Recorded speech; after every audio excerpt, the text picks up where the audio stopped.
Hello and welcome to the Hibs Observer afternoon briefing with myself, Liam Bryce, joined by Patrick McPartlin. Sorry, we're a wee bit late in getting started here, folks, but we're here with you now. So we're going to have a look ahead to this Saturday's back to Saturday games. This Saturday's game against Dundee. We've gone for the title, which is we're kind of try to put an optimistic spin on things. Does the season start here? While we were waiting to come on, actually, in response to that, we got a reply on Twitter that says, "As the season starts here, to be interchangeable with it can't get any worse." Which, I mean, I don't think you can even. It's not even strictly applicable to Hibs. I think just the general rule of being a football fan is no matter how bad that you think things are, yes, they can always get worse, but they can also get better as well, which is what we are very hopeful things are going to take a turn for this weekend as Hibs end up back home to take on Dundee this Saturday, because it is a big game. It's not been a great start to the season, but I don't think anybody's should be anywhere near pushing the panic button just yet. I think playing Celtic 2 weeks in a row is a massive caveat on the kind of recent run of form, but the season does need to start somewhere, Patrick, doesn't it? And we are hopeful that for Hibs, it starts on Saturday. Yeah, I think a lot of fans might have been looking at the first few games, and obviously with how St Mirren finished last season, and obviously how Celtic finished last season, and how they were playing in pre-season, coupled with the fact that I think Hibs are obviously a few signings away from being a finished article, and even the new signings who've already come in, in some cases aren't really up to speed. Some of them aren't fit yet, like with Junior Hoylett. I think we said this in Monday's show. I don't think we'll see him until next month at the earliest.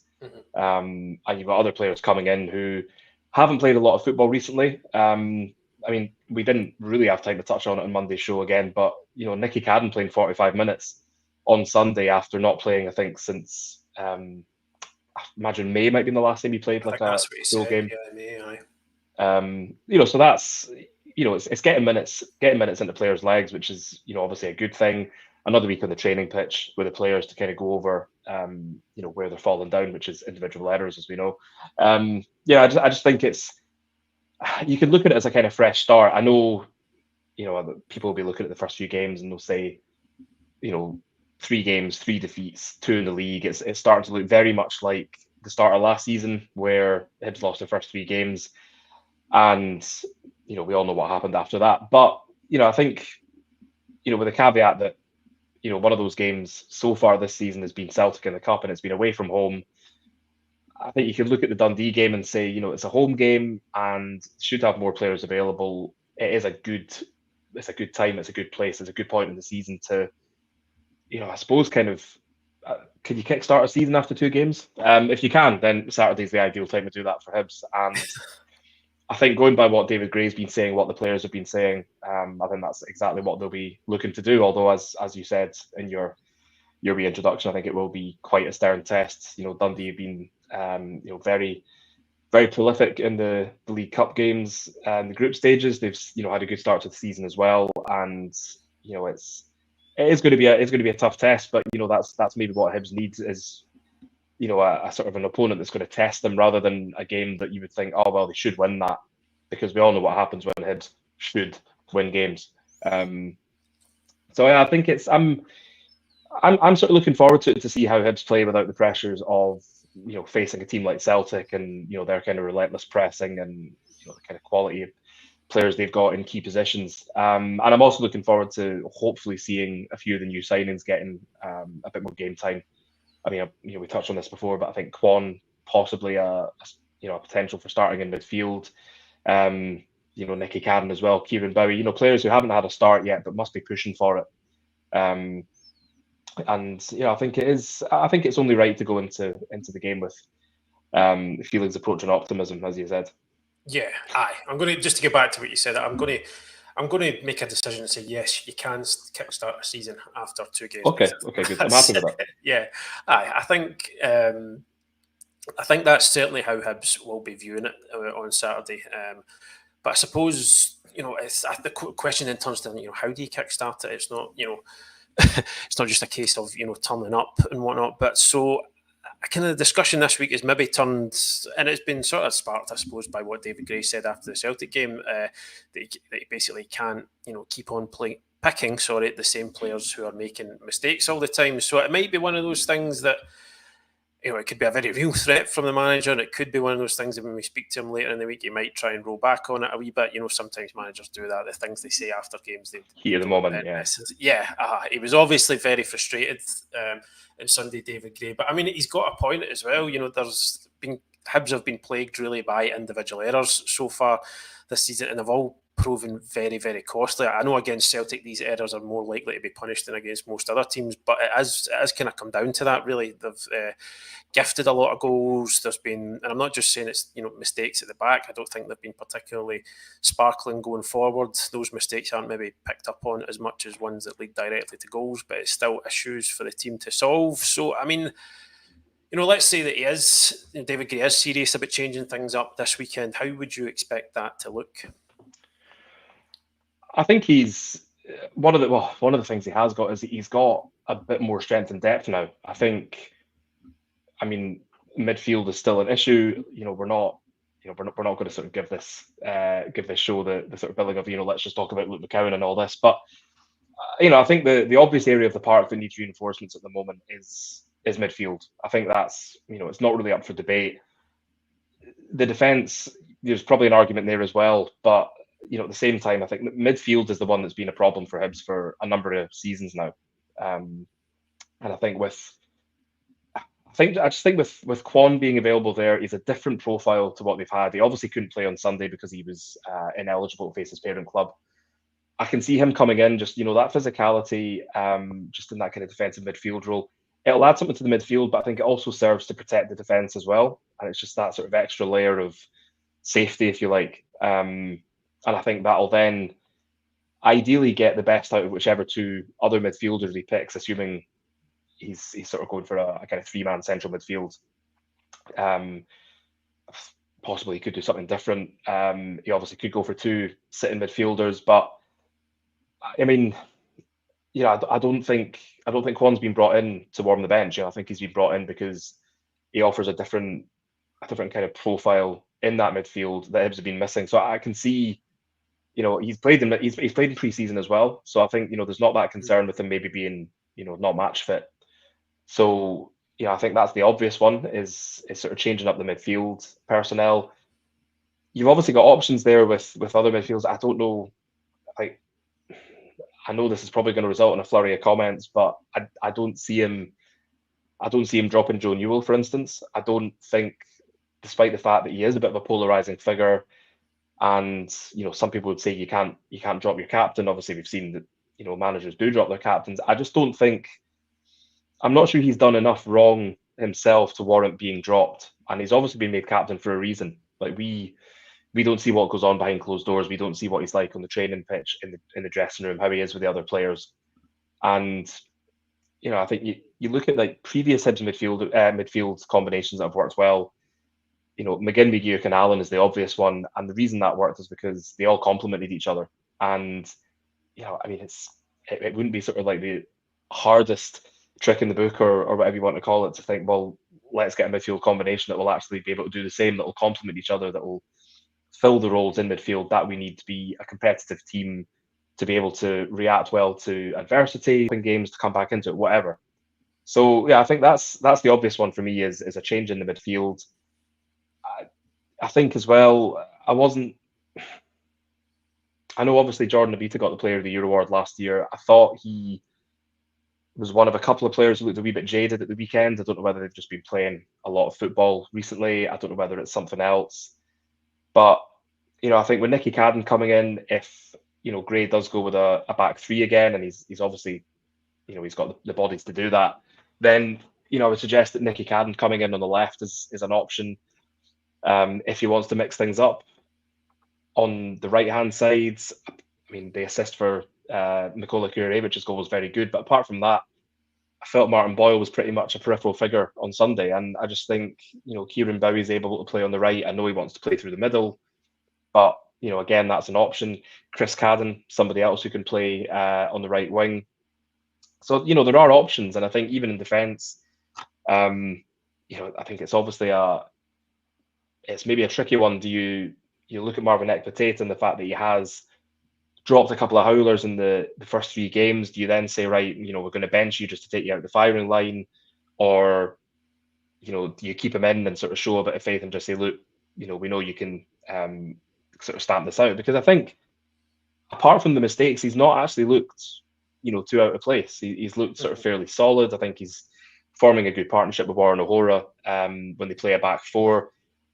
I don't know whether you can look at the weekend and say it was the fact that they were just playing, a slightly different formation to the one that they've maybe played more in pre-season and in the League Cup games. But you've got Rocky Bashir who can come in there. You've got Lewis Miller's obviously played centre half in pre-season.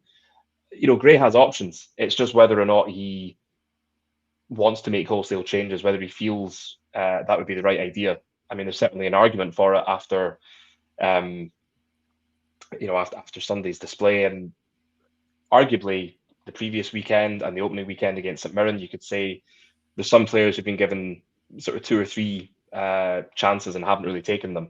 And ultimately, I think that's what you want in a squad. You want a team, you want a team that's could be made up of any number of players who are available in the first team squad. You don't just want a kind of obvious starting 11 and then a collection of subs who don't really change the game or aren't really able to come on and make an impact. And I think you can see with the signings they've made, you can see with the sort of style that David Gray is playing, that's kind of what he's aiming for. And it's an obvious thing.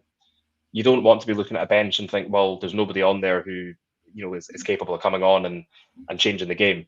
And I think even in Sunday's game, you looked at who was on the bench and you thought, yeah, there's options there. There are bodies who can come on either in the same formation and a different a different system and make a difference.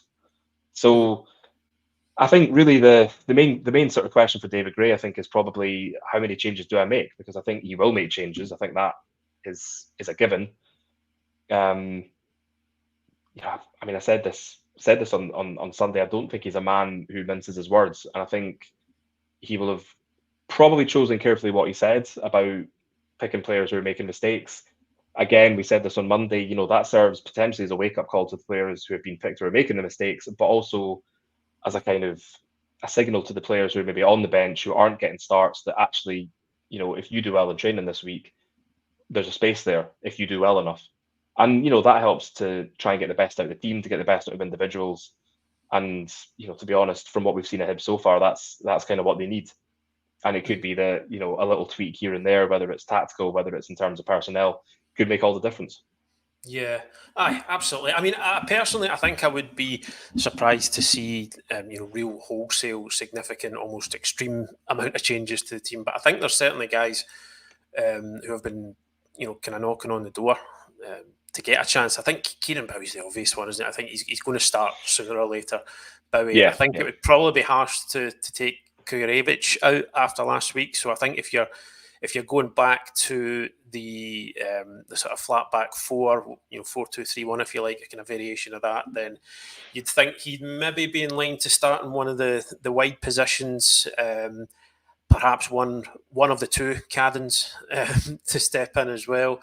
I think I certainly agree with on Kwon as well. I think if he's fit, and you are a team that has been conceding goals, again, caveats, I get that the goals are coming against Celtic, it's a different level of opponent, but to get that defensive midfielder, that sort of calming presence in front of the back four, back three, whatever it is, just to offer a bit more protection, I think would make sense. It would make sense to throw Kwon straight in, although he's not had any minutes yet. If there's anybody you would think who does it make more sense to just throw them in and start them, I think Kwon would probably be. He's got an assist against Manchester City. Get him in the team. Yeah, exactly. I mean, it's a bit more kind of thought out than that. But no, I mean, all joking aside, I have actually watched a fair bit of Kwon in pre-season just over the past few days, just to try and get a feel for it. And I think, granted, it's pre-season and teams are changing up.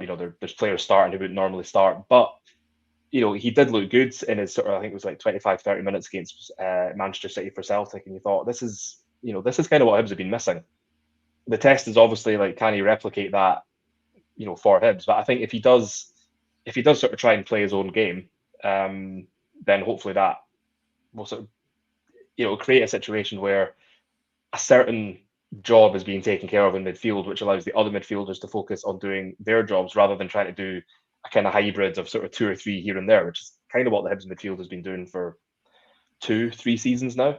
So, I've liked what I've seen of him, and I think just, not saying he's the savior. I mean, there's still a few rough edges to his game, and still a young player.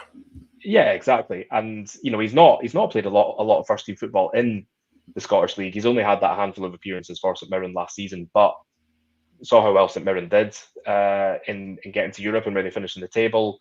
They obviously did a job on Hibs on the opening day of the season. I know he wasn't playing for them, but he's been playing in a team that is probably playing the sort of football that a lot of Hibs fans kind of wish Hibs were. So, and I think there's more than a few fans who would have been quite happy to see Stephen Robinson as the new manager at some point over the last however many managerial changes there have been in the past sort of like 2 or 3 years.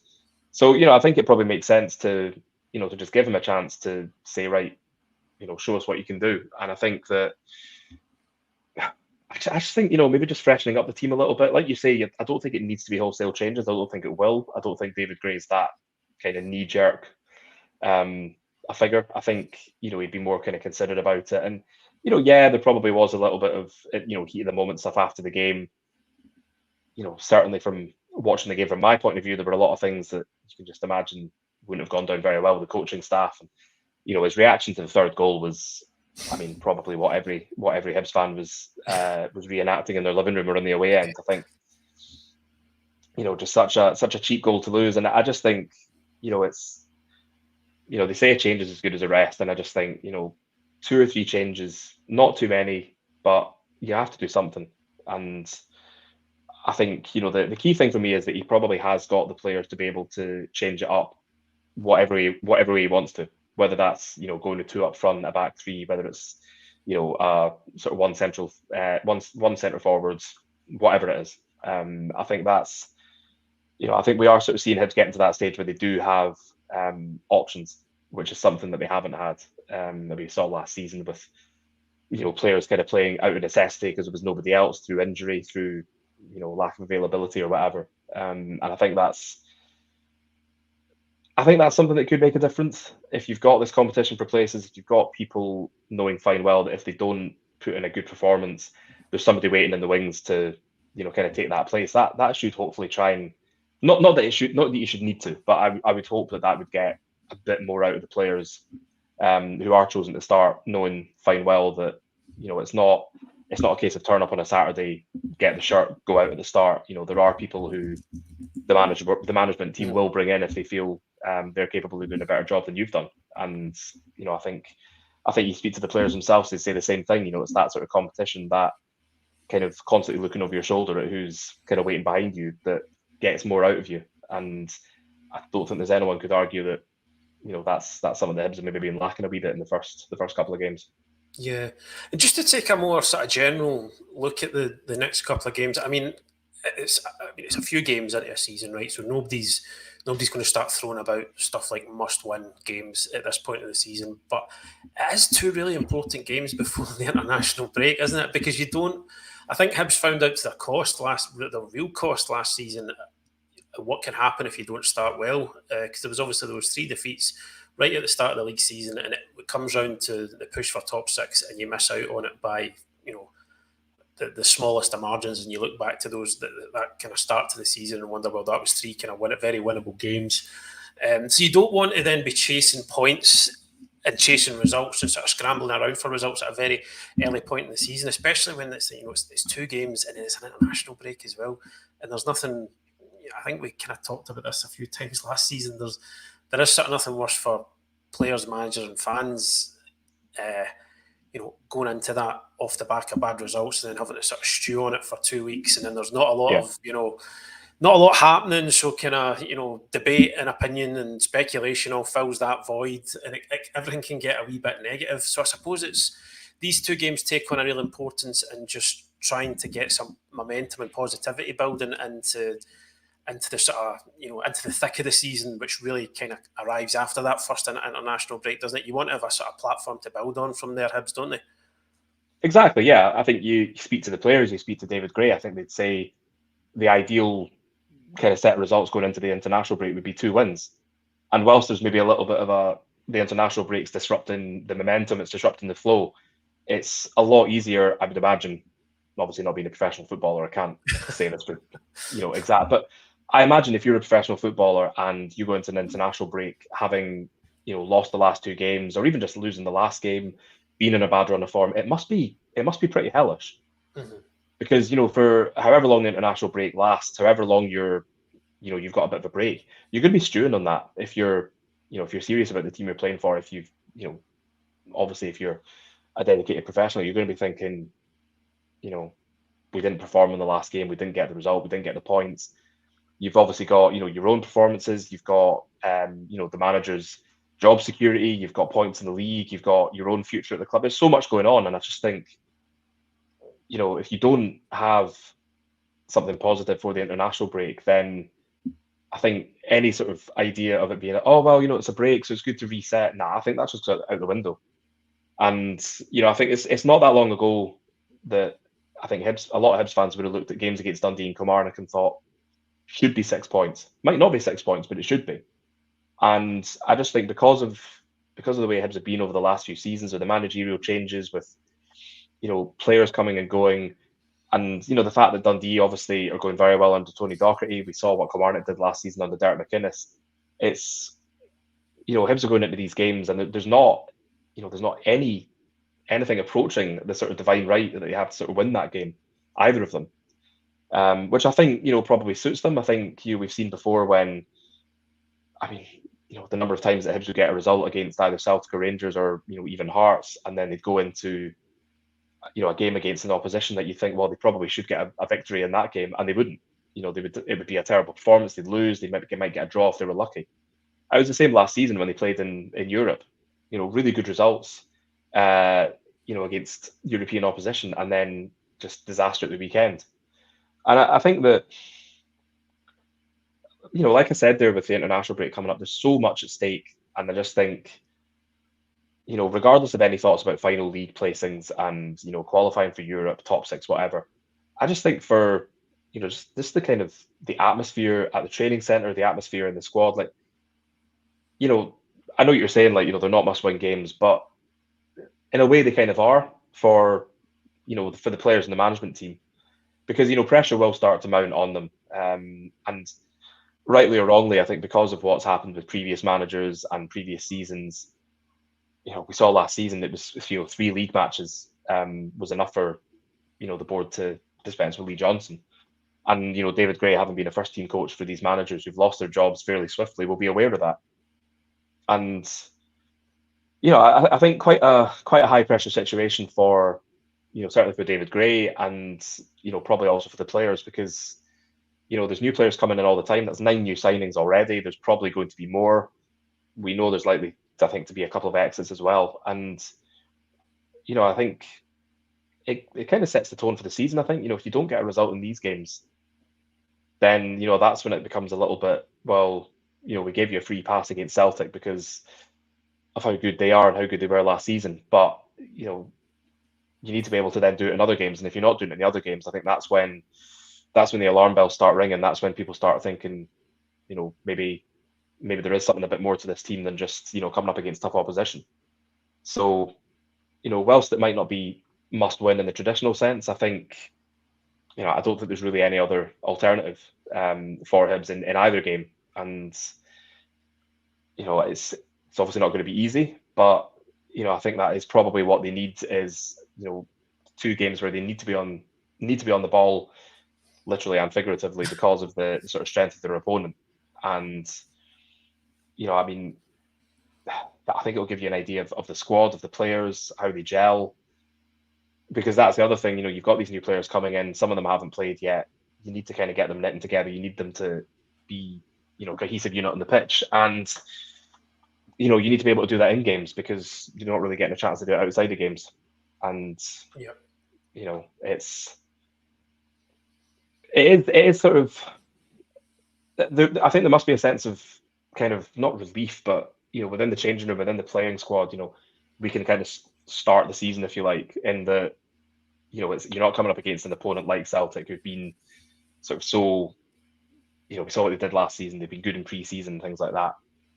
But it should give the players this chance for a kind of mini reset and think, right, we've got those 2 games against Celtic out of the way. This is where we can kickstart the season, like we were saying. Yeah, absolutely. We are going to park it there for today, folks. Sorry if we didn't get around to any of your comments. We're just a wee bit pushed for time this afternoon, unfortunately. But thank you for joining us anyway. We're going to be building into the weekend's game, as we said, with a press conference on Friday, and we'll have other content coming your way before then. If you're watching us on YouTube, please do consider hitting the subscribe button to help us keep on growing the channel. But we're going to leave it there now, sorry, as I said. Thank you for joining us, folks, and we'll catch you again very, very soon. Cheers.